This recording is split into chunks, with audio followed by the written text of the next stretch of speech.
L'aventure du chapelet a commencé en pays d'Ambert en 1862 grâce à Fiac Ouvry et Jean-Auguste Béraudy.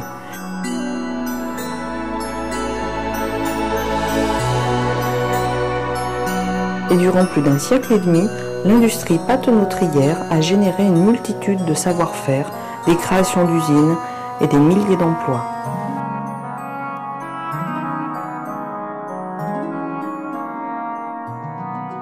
Comment le chapelet s'est installé au pays d'Ambert? Eh bien, moi je dirais que c'est vraiment un hasard avec un grand H. Un petit garçon à Tréziou avait reçu à 12 ans un louis d'or pour sa communion. Seulement, il avait déjà le sens du commerce et le goût de l'aventure. Alors il a décidé qu'il allait s'acheter un petit fonds de mercerie et d'images pieuses, et il s'est fait colporteur. Et ma foi, à pied, il est parti droit devant lui, il a traversé toutes les Alpes, il s'est retrouvé en Allemagne, en Italie, et il avait dû faire son petit pécule. Quand il est revenu à 16 ans, il a passé chez le curé d'Ars, qui lui a dit « Mais mon petit, il faut que tu ailles t'installer à Ambert pour faire des chapelets. » Sainte parole. Il a commencé par faire son apprentissage à la Louvet, et puis là, il a un copain, son copain Béraudy, qui est venu le rejoindre. Et en 1865, ils sont venus s'installer à Ambert, parce qu'à Ambert, il y avait une main-d'œuvre très importante. Et il y avait aussi des moulins, surtout des moulins à papier qui avaient complètement périclité, puisqu'on avait beaucoup moins besoin de papier. Donc tout ça, c'était de la force hydraulique à prendre. Et voilà comment tas d'usines à chapelet se sont installées sur ces moulins et sur ces 3 ruisseaux dans les 3 vallées papetières.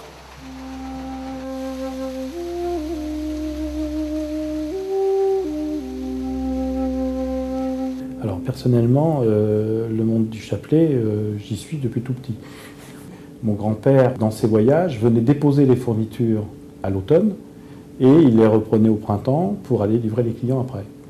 C'était vraiment un cycle très très long sur le chapelet, mais qui était avec des réactivités aussi très longues, c'est-à-dire qu'on mettait 8 à 9 mois pour livrer une commande de chapelet.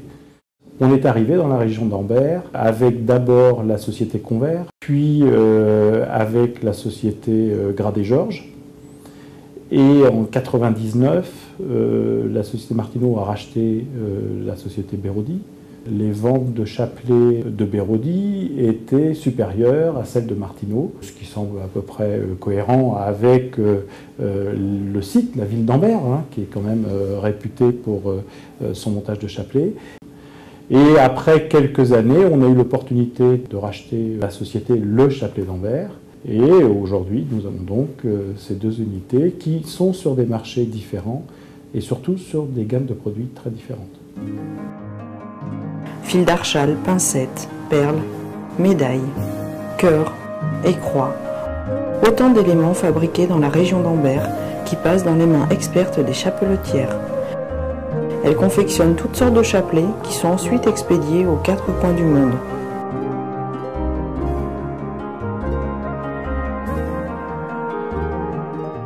J'ai vu faire des chapelets toute ma vie, depuis ma grand-mère maternelle, ensuite ma mère, et en les regardant travailler, c'est comme ça que je me suis appris à faire les chapelets. Alors c'était des après-midi entiers, le matin, en tournant la marmite, la veillée aussi. En principe, on les préparait pour celles qui faisaient du travail comme ceci, là, monté sur métal. Elles enfilaient leur chapelet le soir. Et le lendemain matin, tout ça était prêt pour partir au champ avec les bêtes. Et elles faisaient leur chapelet tout en gardant leur troupeau. L'industrie du chapelet a offert aux femmes un complément de revenus non négligeable pour ces petites exploitations agricoles de moyenne montagne et une relative autonomie.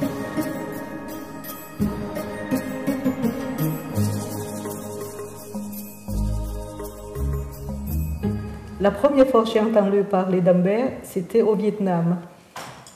Oui, c'était à l'école française des Sœurs de Saint-Paul de Chartres.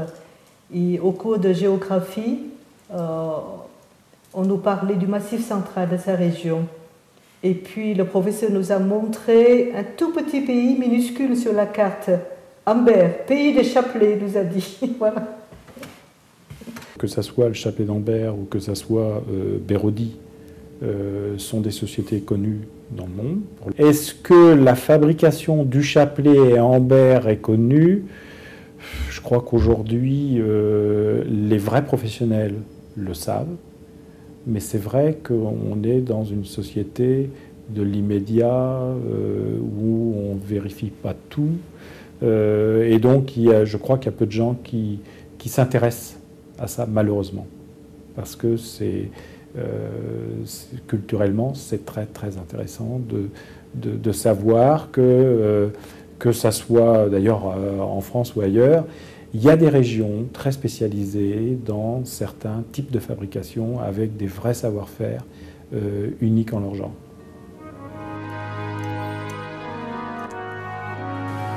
Une cinquantaine de femmes et de jeunes filles ont suivi une formation.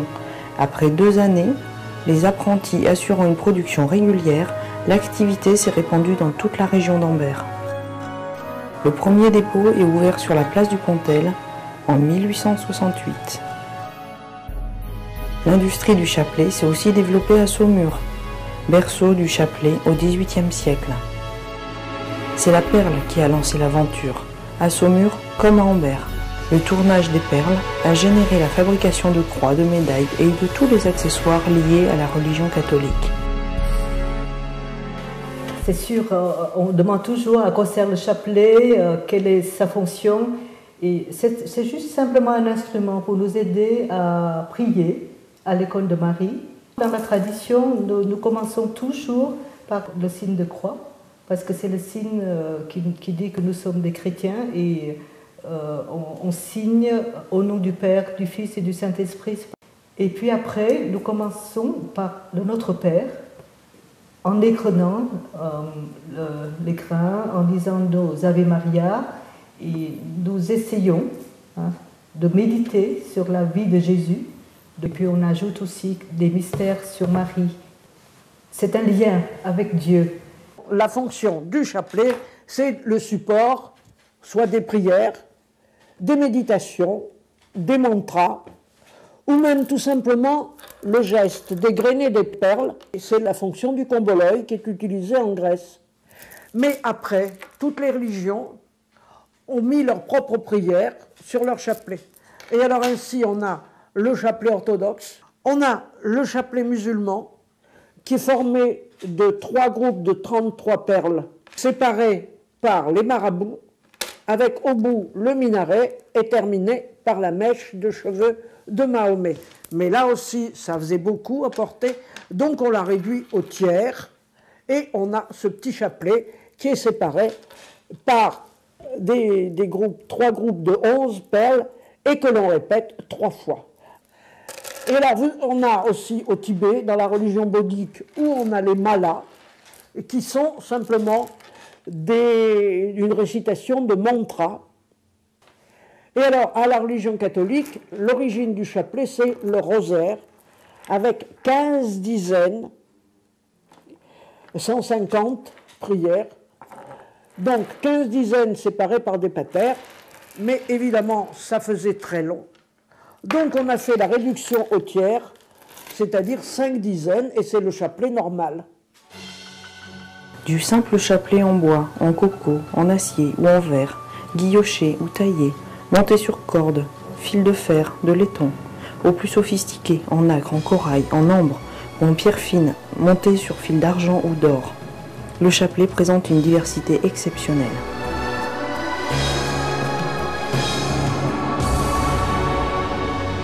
L'histoire de la perle. Alors la perle, elle doit dater du début de l'humanité. Parce que, à mon humble avis, la coquetterie a dû naître avec la femme. Et en plus, on se protégeait avec toutes les amulettes qu'on pouvait trouver, c'est-à-dire les dents d'animaux ou des colliers avec des pierres qui venaient de la terre ou des cailloux troués venant de la mer ou des morceaux d'os. Et donc on avait cette protection et on en a fait des perles, on a employé les graines. On a aussi utilisé toutes les matières donc animales, végétales et minérales.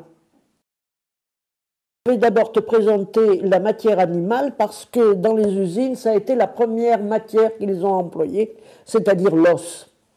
où il y avait vraiment des tailleurs d'os. Donc ici, nous avons l'os de dromadaire, l'os de crocodile, l'os de cheval guilloché. On a aussi utilisé les défenses en ivoire, alors que maintenant c'est interdit. On a utilisé les cornes pour faire des perles en cornes. Bien sûr, on est parti dans la mer où l'on a les nacres. Et puis là, bien sûr, on a utilisé des coquillages qui étaient déjà faits pour faire un collier. Le tout, c'est de les percer. Et puis alors là, même le corail étant plutôt maintenant interdit, donc ça, c'est de la gorgone bleue. Mais il y en a aussi de la rouge. Et il est évident qu'après la matière animale, on a passé directement avec ce qu'on avait sous la main, c'est-à-dire les graines. Et par exemple, ça, c'est du jikiriti. Ce sont des graines qui sont d'un rouge vif. On l'avait employé en Allemagne pour faire des colliers. Et on a eu des cas de mort de nourrissons qui s'étaient empoisonnés parce qu'ils avaient sucé le collier de leur mère. Et on s'était bien demandé pourquoi. Donc après la fabrication des chapelets, les femmes disaient que ça leur piquait les yeux quand elles le travaillaient. Donc la fabrication a été arrêtée tout de suite. Et puis alors après, nous avons les larmes de Job. Elles ont, comme les œufs, un côté rond et un côté pointu. Alors le côté pointu était percé, mais pas le côté rond. Et alors il fallait qu'elles le percent, donc c'était du temps perdu, et ces braves femmes de chez nous appelaient ça des culs bouchés. L'art de la chapeletière, c'est qu'il fallait qu'elle présente toutes les pointes vers le bas. Alors après, nous avions les spina Christi. Alors les femmes parlaient directement en latin, on leur demandait qu'est-ce que vous faites, je fais du spina. Et puis on a même poussé plus loin, on a employé les noyaux d'olive. Bien sûr, ces noyaux d'olive, on les a utilisés avec de la nacre parce que très souvent, la matière première venait de Jérusalem. Parce que chez nous, en Auvergne, les noyaux d'olive, c'était un peu rare. Après, nous avions donc le corroso, qui est de l'ivoire végétal. Il est très dur, on pouvait le guillocher et on en faisait des chapelets aussi blancs que l'ivoire. Et puis on a même poussé jusqu'à faire des pétales de rose comprimés. Ça, c'est la spécialité des Italiens. Et on a même l'odeur. Au Mexique, on a poussé plus loin. Donc, on m'a rapporté un chapelet en grains de café.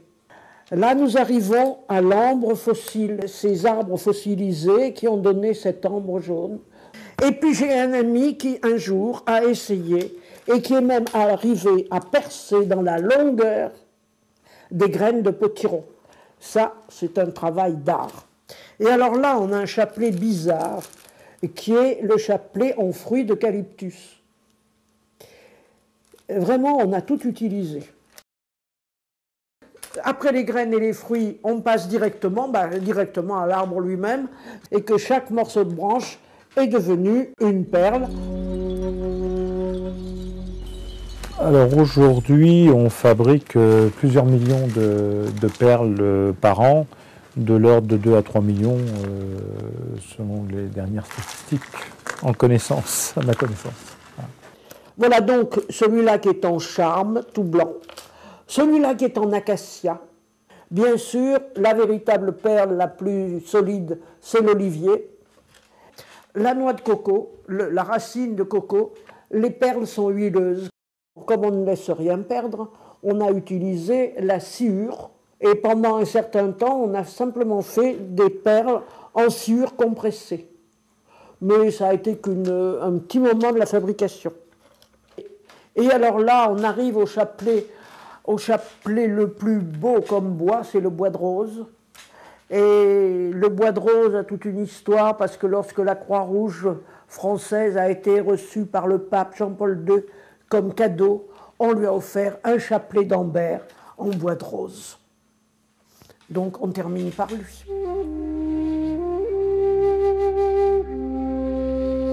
On part actuellement de la planche de bois et à partir de là, on refaçonne ces planches de bois pour les mettre à dimension de nos machines pour pouvoir les traiter d'une manière industrielle. Alors on travaille tous les bois, des bois relativement peu précieux, on va dire que c'est le charme, et puis des bois très précieux comme le coco avec toute une échelle, sachant que le bois donne à la perle une couleur différente, un aspect différent, brillant ou pas brillant, et chaque client apprécie ces différences.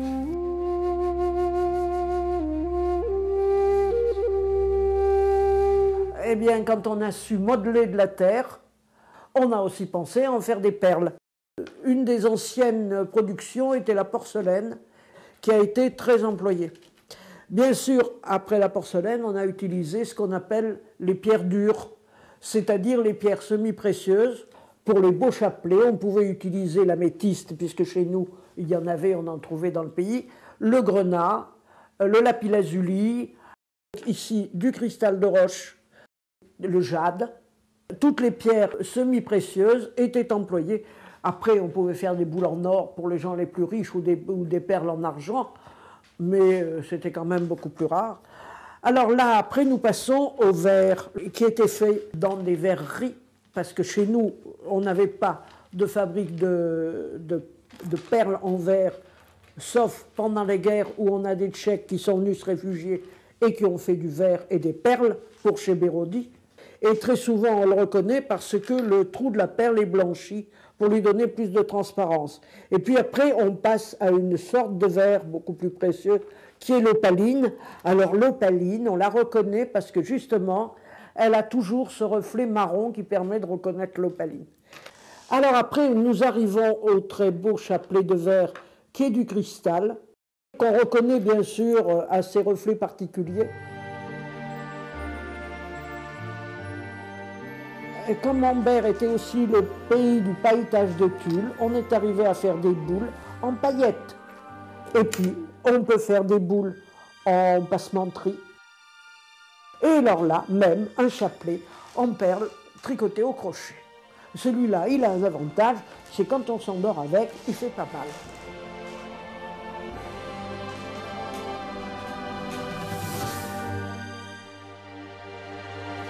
On fait aussi des perles plastiques. Alors l'avantage de la perle plastique, c'est qu'elle est beaucoup moins chère, mais on fait de très belles perles plastiques. On peut faire toutes les couleurs qu'on nous demande, sachant qu'on peut pas, on reste des industriels, on ne peut pas créer une couleur pour des 1000 perles. Il faut faire des centaines de milliers de perles pour pouvoir arriver à créer des gammes particulières. L'an dernier, on a sorti une nouvelle forme de perle qui était une perle en forme de cœur et sorti donc une nouvelle gamme de chapelets avec ces perles dans toutes les couleurs possibles. Là, vous avez un chapelet italien. Les Italiens prennent un fil, le trempent dans un bain de plastique, ils moulent et on ressort toutes les perles, le cœur et la croix, tout fait. Quand ils se cassent, ces fameuses boules acier ont occasionné la grève des chapeletières parce que justement les boules acier n'étaient pas toutes trouées. Et là, il n'y avait pas possibilité de les trouer, donc elles perdaient leur temps. La grève a été pour les boules acier et la rocaille de Venise, qui étaient des petites perles en verre transparent, très petites et très difficiles à faire. Au premier millénaire, le psautier du Christ était une prière chrétienne consistant à réciter 150 Notre Père en référence aux 150 psaumes de la Bible. Par analogie, le psautier Notre-Dame est apparu vers le XIe siècle. Il comptait 150 Ave Maria. Pour ne pas perdre le compte, les fidèles utilisaient un collier de 150 grains appelé patenôtre. Au XIIe siècle, les cisterciens adoptent la pratique du rosaire, tout comme les dominicains au XIIIe siècle. Le rosaire tel qu'on le connaît aujourd'hui a été créé fin XVe, sous l'influence des Chartreux et des dominicains.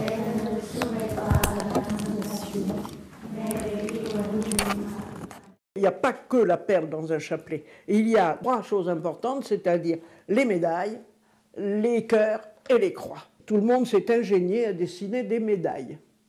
Et ces médailles, on les mettait d'abord au chapelet particulier qui représente le saint qui a droit à son chapelet.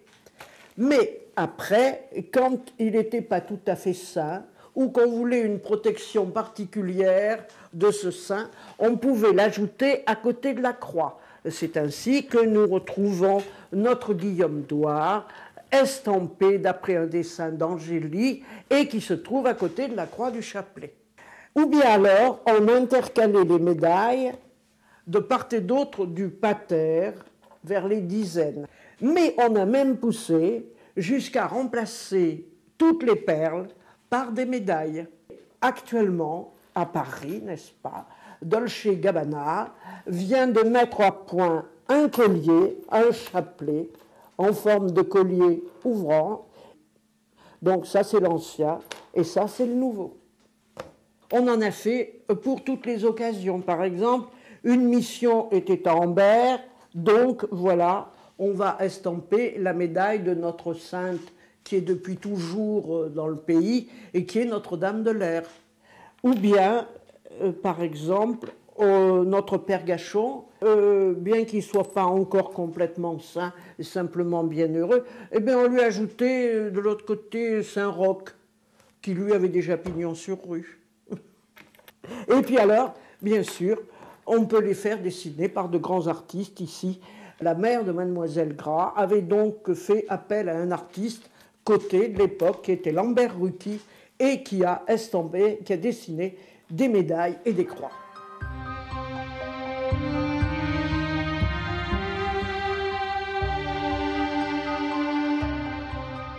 Le plus souvent, on essayait d'assortir cœur et croix. Par exemple, sur un chapelet en os, on va mettre des perles en os, un cœur en os et une croix en os.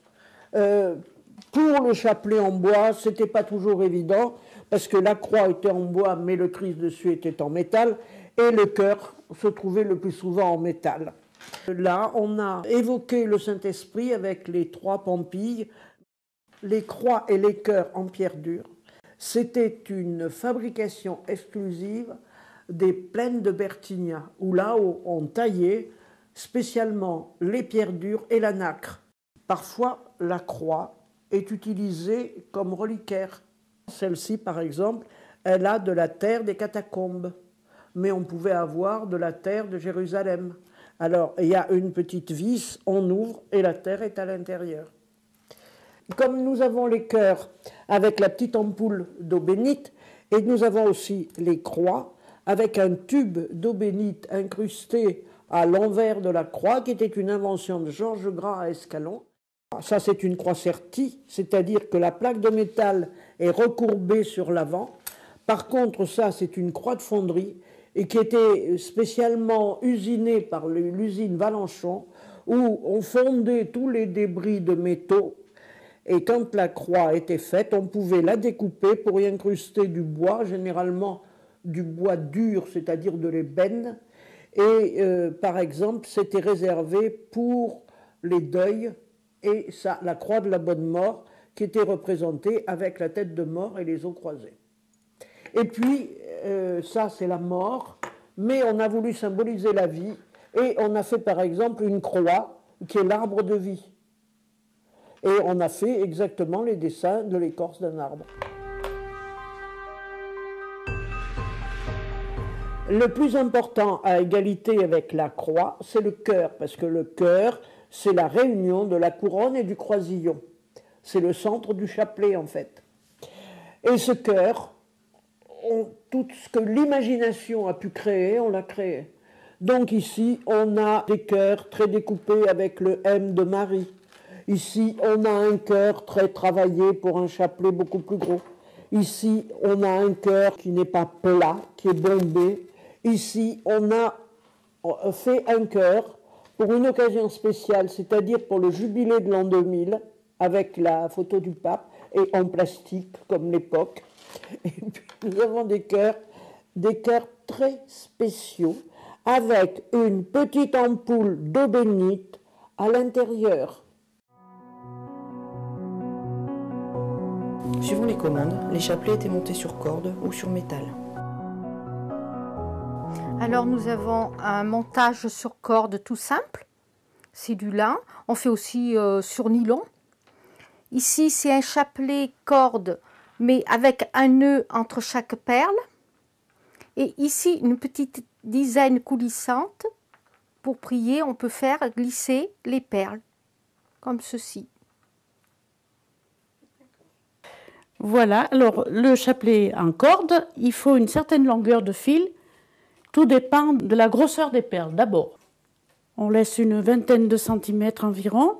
On enfile une perle qui coince le travail. Et après, ça, elle correspond à un pater. Le pater vers le croisillon en haut. Alors voilà, là je commence.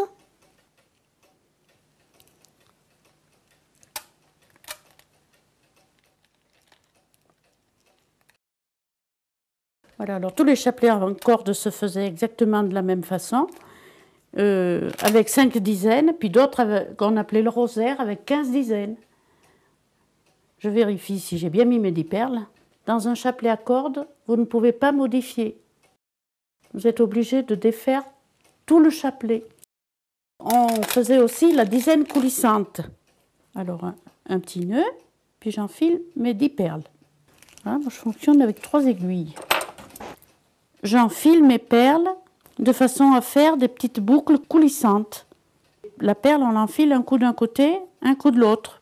Ensuite, je détache mon travail. Et là, je vais faire mon nœud. Ensuite, j'enfile mon pater avec mon premier fil que j'ai dans les mains. Je prends mon deuxième fil. Je passe à nouveau dans mon pater. On va mettre la croix. Et là, je vais faire mon dernier nœud d'arrêt. Voilà le travail. Depuis que je suis arrivée en 1988, il se fait toujours les mêmes montages et on en vend autant que le chapelet monté sur chaîne. Alors voilà, le chapelet monté sur métal se fait tout simplement une boucle. On insère la perle sur le fil et on coupe en fonction de la grandeur de la boucle. La boucle est simple des deux côtés. Il existe plusieurs montages. Ici, c'est un montage tout simple sur chaîne. Voilà. Et ici, vous avez un chapelet indécrochable qui est un peu plus compliqué à faire et plus long. Je sais faire le chapelet indécrochable, mais j'avais une maman qui en faisait. Elle disait, j'ai fait des tombereaux d'indécrochables. Alors là, dans le chapelet indécrochable, vous avez une autre technique. Le fil est double dans la perle. Une boucle fermée d'un côté, on tourne la perle et on ferme une deuxième boucle dans l'autre sens. Pour le simple chapelet métal, on fait 4 chapelets à l'heure. Le chapelet indécrochable, 2-3 chapelets, pas plus, à l'heure.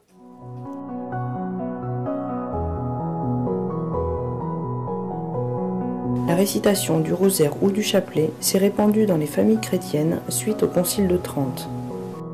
L'institution de la fête du rosaire, puis le mois de Marie, ont contribué à répandre cette prière.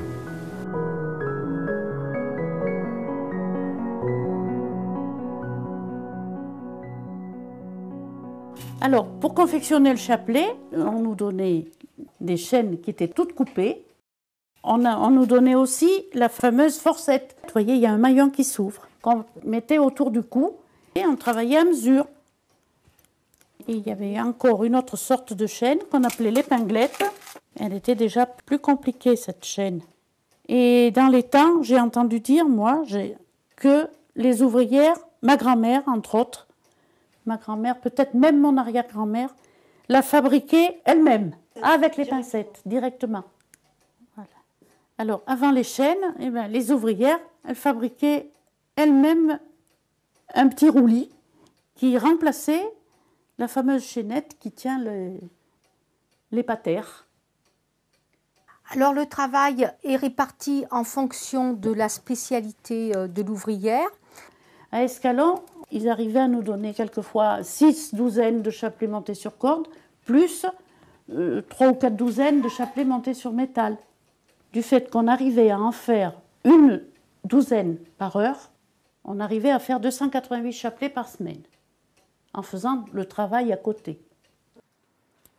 Alors, lorsqu'on reçoit les chapelets des ouvrières à domicile, nous avons le conditionnement à faire. Il peut manquer aussi des composants. Ici, vous voyez, il manque les croix. Alors, ce qu'on fait d'abord, on rajoute soit la croix, soit le cœur qui manque sur le chapelet. Durant les guerres mondiales, les usines ont été réquisitionnées. Ainsi, elles ont fabriqué des pièces pour l'aviation ou des bouchons d'obus. Voici un chapelet fini. Bérodifort employait 1650 personnes entre 1950 et 1955.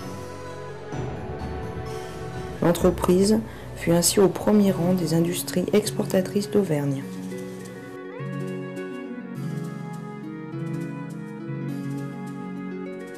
Tous les produits qui sont là sont des produits de nos fabrications. Que ça soit la perle, que ça soit le cœur, la croix ou le montage, c'est fait dans l'entreprise ou dans l'une des entreprises du groupe. Alors on a une gamme premier prix, où là on est plutôt sur une gamme un peu standard. Et on a une gamme ici qui est complètement personnalisée, c'est-à-dire que l'on réalise le chapelet à la demande de notre client avec le cœur qui correspond à son site, pèlerinage ou son choix en fonction de sa clientèle. On a des chapelets qui sont un peu plus haut de gamme, dorés, argentés, et là aussi que l'on peut personnaliser à chaque fois sur le centre de pèlerinage ou dans le pays. Les chapelets, on en vend beaucoup à l'étranger et ce sont des cœurs spécifiques. Quand on ne vend pas les mêmes cœurs à Lourdes, à Paris et à Dublin. Et puis on a aussi des chapelets où l'on peut faire le chapelet à la demande du client, de perles, le nombre de dizaines, médailles spécifiques, formes spécifiques. On a des petits chapelets, des grands chapelets, des chapelets avec des anneaux qui permettent de se mettre autour du cou. Ça, c'est une demande qui est plutôt récente. Hein. On a aussi le bijou de portable qu'on a sorti l'an dernier, qui était un mini chapelet avec une dizaine de perles, avec un pater et une petite croix. Nous avons aussi d'autres choses à Anvers, chez Bérodi, et nous faisons la croix, les crucifix en métal, en bois. On fait du bronze aussi. Là, on est plus dans l'artistique. On passe d'un objet qui, à l'origine, était un bijou de chapelet, vers des produits qui sont plus des décorations. C'est comme ça qu'on est arrivé au cadre ou aux statues.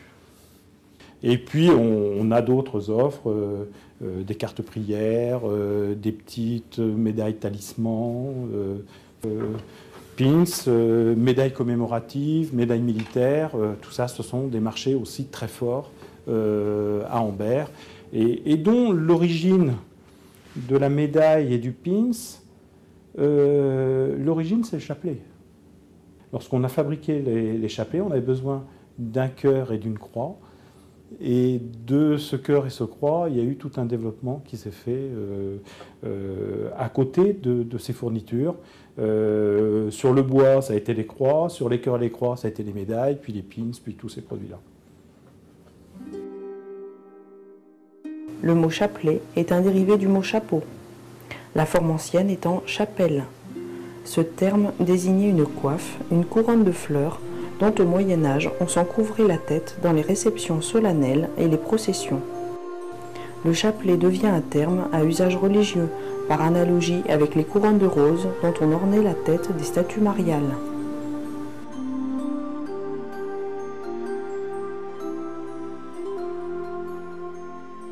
Après le chapelet normal, on a voulu faire des chapelets pour chaque saint à évoquer, par exemple, avec une médaille à la place de la croix, et chaque chapelet est répertorié avec son nombre de perles et qui doit être respecté avec au bout la médaille.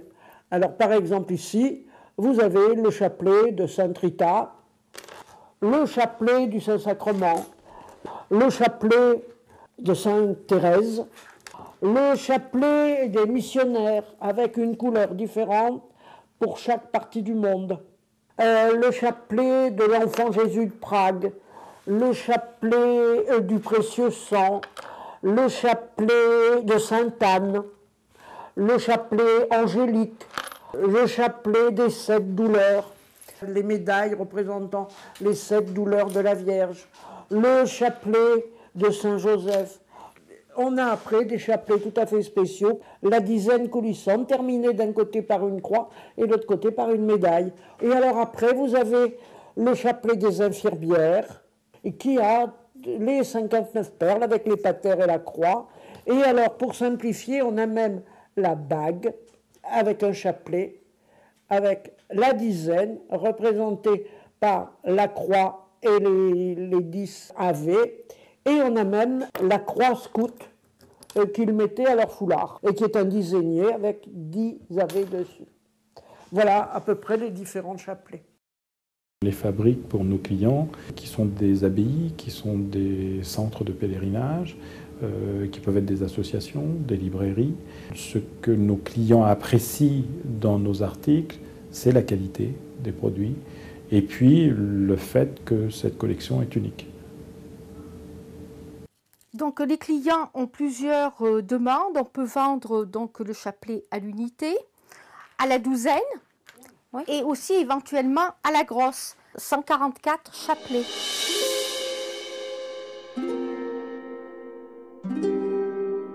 Donc nous avons différents types de conditionnement. Ça peut être donc dans un étui, en vrac par douzaine, ou alors en boîte comme ceci. Normalement, un chapelet, il est dans la poche. C'est l'usage courant. Mais c'est un chapelet de peu de valeur. C'est-à-dire qu'on peut le perdre et on peut en perdre autant que le bon Dieu peut en bénir. Mais c'est pour ça que l'industrie du chapelet était florissante, parce qu'on en perdait beaucoup. Normalement, c'est l'étui en cuir, avec une pression ou sans pression qui s'ouvre et ils s'emboîtent l'un dans l'autre. Mais quand il est plus précieux, évidemment, on le protège et on lui met un étui. Alors là, toute la fantaisie possible qu'on a pu ajouter au chapelet se trouve dans les étuis. Et ça, c'est la petite boîte qu'on offrait à la communion avec le chapelet dedans. Et celui-ci est une petite tour en ivoire. Et à l'intérieur, il y a le petit chapelet. Et puis, ce petit truc que je trouve génial, on appuie au debout, ça s'ouvre.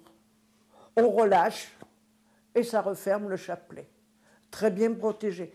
C'est un œuf en corozo qui était sculpté par les bagnards. Un œuf très guilloché. Alors là, le plaisir, c'était de faire le chapelet le plus petit possible. Alors après le livre, on a fait la croix. On est allé encore plus loin. On l'a mis dans un petit œuf. Et puis bien sûr, il y avait des étuis beaucoup plus jolis. On a utilisé les coquilles de nacre, le petit porte-monnaie en filigrane d'argent. En mémoire des dentelières, on a cette boîte avec une petite vierge faite en dentelle. Et voilà, toute l'imagination possible. Actuellement, on fait des étuis en plastique, des boîtes, tout simplement. Sainte Marie, Mère de Dieu, priez pour nous pauvres pécheurs, maintenant et à l'heure de notre mort. Amen. La règle nous recommande de dire un chapelet par jour. Il nous a été confié à nous de le faire fructifier, parce que le rosaire fait partie du trésor de notre ordre, l'ordre de Saint-Dominique. Donc, la première occasion, c'était la communion. Communion des filles, avec un chapelet généralement cristal de roche, blanc ou bleu ou en nacre. Et pour les garçons, très souvent, c'était des perles rouges, soit du vert, soit du grenat. Et puis alors, l'autre, c'était très utilisé, le chapelet de deuil qu'on mettait dans les mains du mort. Alors, il était noir, et généralement, il était être noirci parce que bon, c'était sa façon de retourner à la terre. Et puis, il y avait en Ambert des pénitents, il y en avait des pénitents blancs à Marsac, il y en avait à Vivrolles, et ces pénitents, c'était des laïcs qui, en fait, aidaient les prêtres pour les mourants. Et sur le chapelet, au-dessus de la croix, il y a toujours un objet très symbolique qui, d'un côté, a la tête du Christ et de l'autre côté, une tête de mort. C'était eux qui faisaient le passage pour leur dire qu'il y avait la résurrection du Christ et la résurrection des morts. Ces confréries ont disparu, mais elles venaient en aide aux prêtres qui, lui, après, quand il rentrait en religion, avait un chapelet spécial, un rosaire, qui était attaché avec 2 anneaux de chaque côté du corps. Très souvent, on ramenait de ce pèlerinage un chapelet. Il n'avait que 6 dizaines, une pour chaque jour, et le 7e, il allait à la messe, et le cœur, et au-dessus de la croix, il y avait un morceau de bois qui indiquait quel était le lieu de pèlerinage. Mais on pouvait aussi rapporter soit une image, Lourdes, Montmartre, Fourvière à Lyon, Paray-le-Monial, Rocamadour. Et puis chez nous, plus près, nous avions vraiment en Auvergne des lieux de pèlerinage, Notre-Dame du Puy, Notre-Dame d'Orcival et Notre-Dame du Port à Clermont-Ferrand.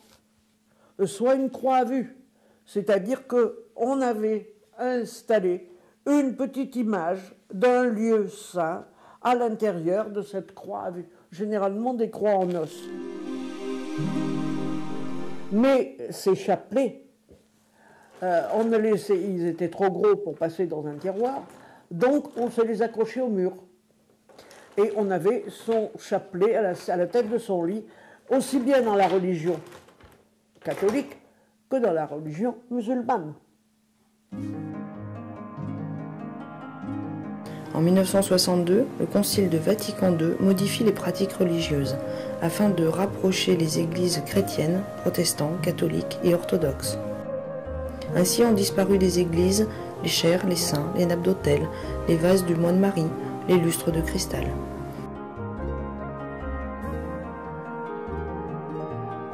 Et les fidèles sont invités à être participants lors des offices plutôt qu'à s'isoler dans des pratiques de piété individuelle. Ce fut une chute vertigineuse pour le chapelet et pour ses fabricants.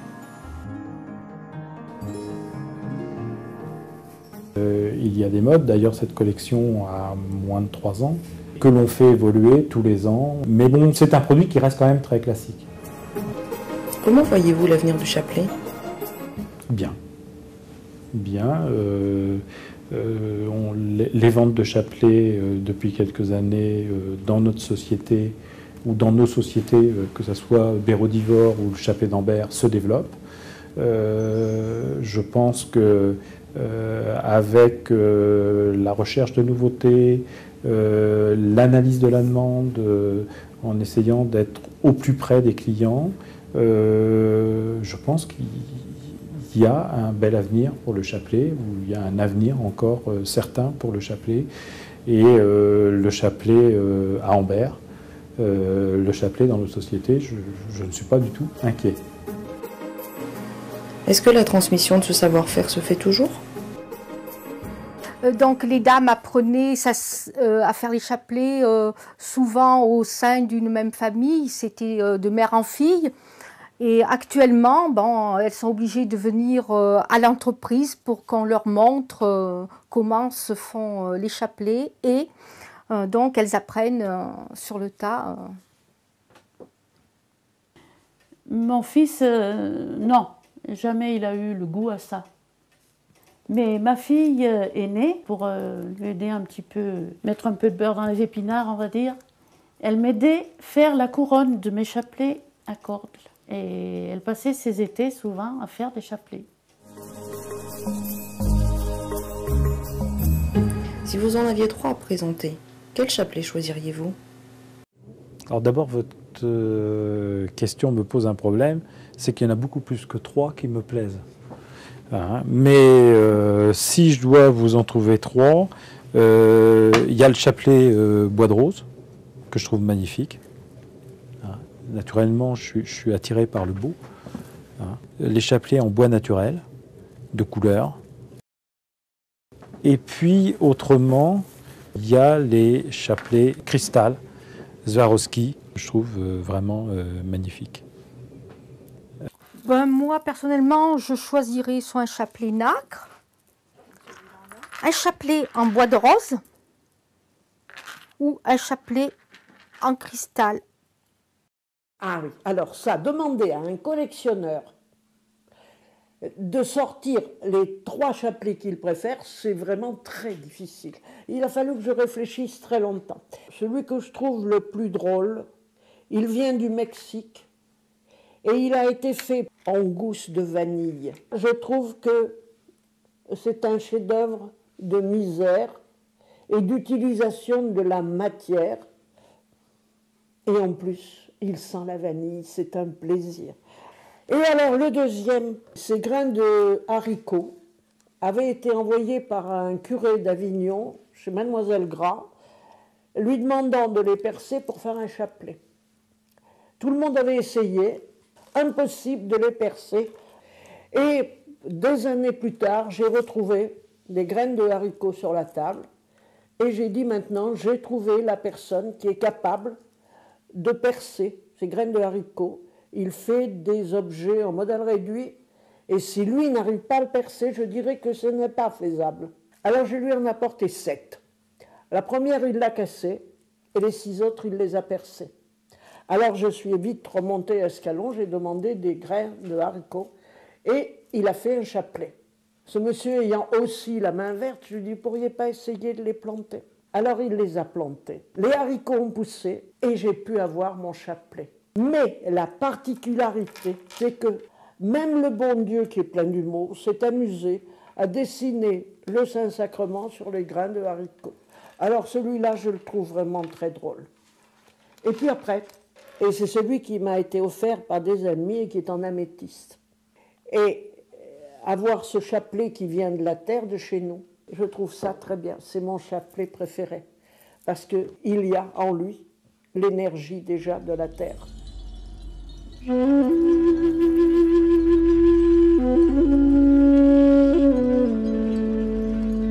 Quelle définition donneriez-vous à cet objet qu'est le chapelet ?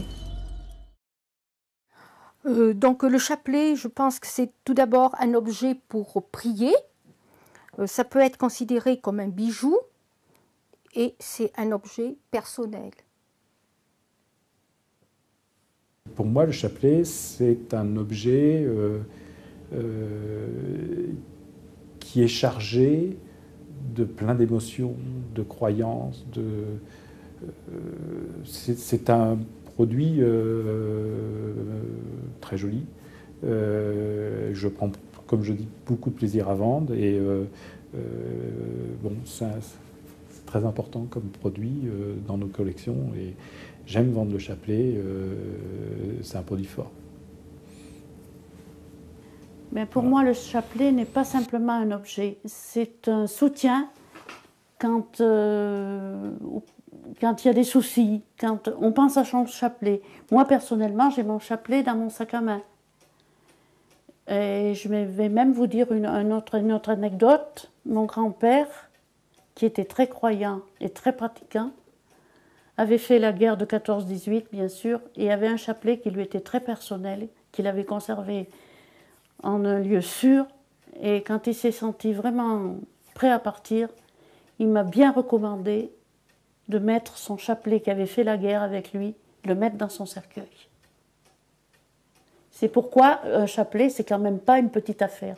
C'est quand même un objet qui réchauffe le cœur, on va dire.